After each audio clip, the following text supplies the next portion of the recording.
Would you deliver to a clinic that ordered blood older than you? Hi everyone, I'm Skull, and tonight we're traveling down a road you'll wish you never drove, because sometimes the deliveries you make aren't for the living. Welcome to Silent Hour Stories, where every midnight hides a tale. What would you do if the job you took to support your family led you down a path of unspeakable horror? This is the story of the clinic that consumed my sanity. It began slowly, subtly. I was a simple delivery driver, nothing more. For 3 years, I'd been ferrying medical supplies to rural clinics scattered across the countryside. My route covered isolated areas where small towns clung to existence, their tiny medical facilities serving farming communities spread thin across the land. It was steady work, nothing exciting. Just me, my truck, and miles of empty road stretching out before me. But then there was that one clinic in the hills, the one that still haunts my dreams. They started ordering from us 6 months ago. At first, it was all standard fare, bandages, syringes, basic medications, nothing to raise an eyebrow at. But then, the requests began to change. They wanted blood. Not fresh blood, mind you.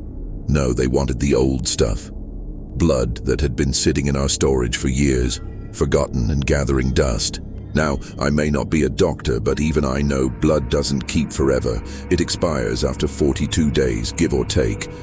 But this clinic, they were asking for blood from 2019, 2020, even earlier. The kind of blood that should have been incinerated long ago, but somehow slipped through the cracks of our disposal system.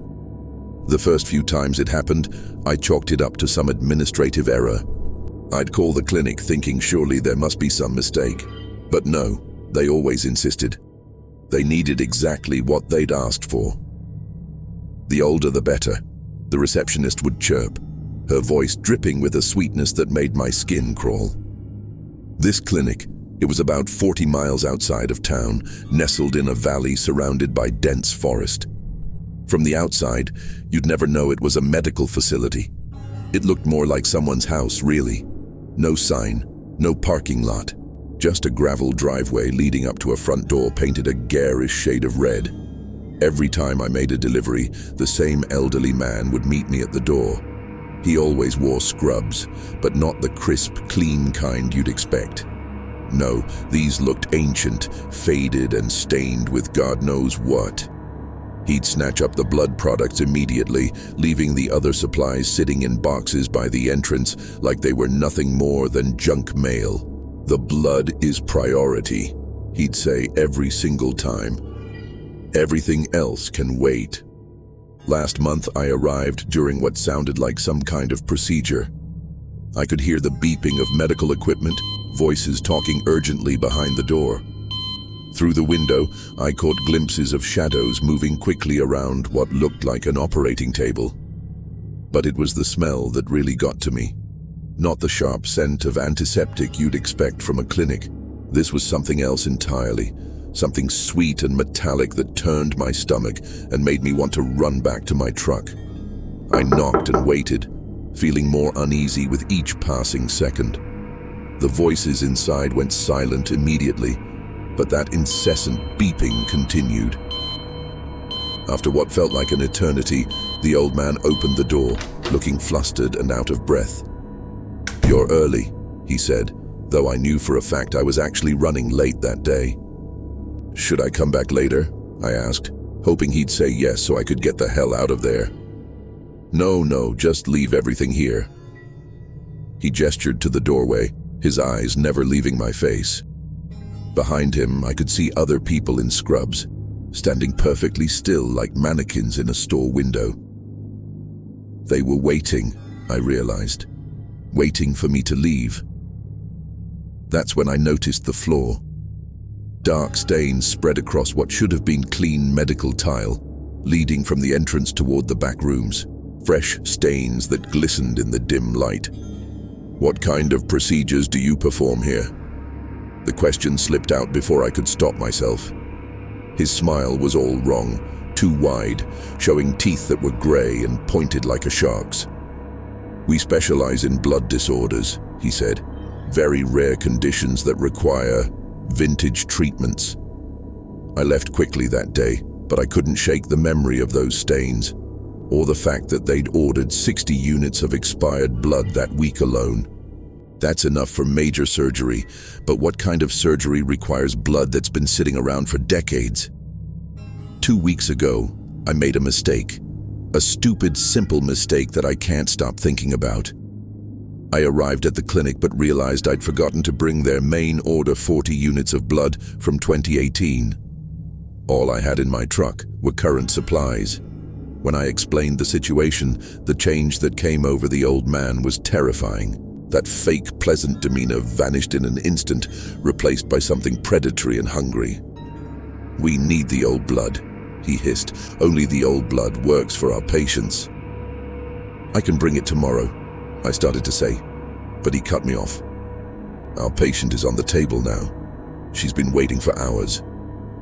Through the window, I could see someone lying on the operating table in the back room. But they weren't moving at all. No chest rising and falling, no shifting position. They looked like a corpse. "Is your patient alive?" I asked, my voice barely above a whisper. "She will be," he said, his eyes glittering with a terrible excitement. "Once we give her what she needs." I didn't wait to hear more. I got back in my truck and drove away as fast as I could. In my rearview mirror, I saw multiple figures in scrubs come outside and watch me leave. They stood there motionless until I was completely out of sight. When I got home that night, I tried researching the clinic online, but I found nothing. No medical license, no business registration, not even a mention of its existence.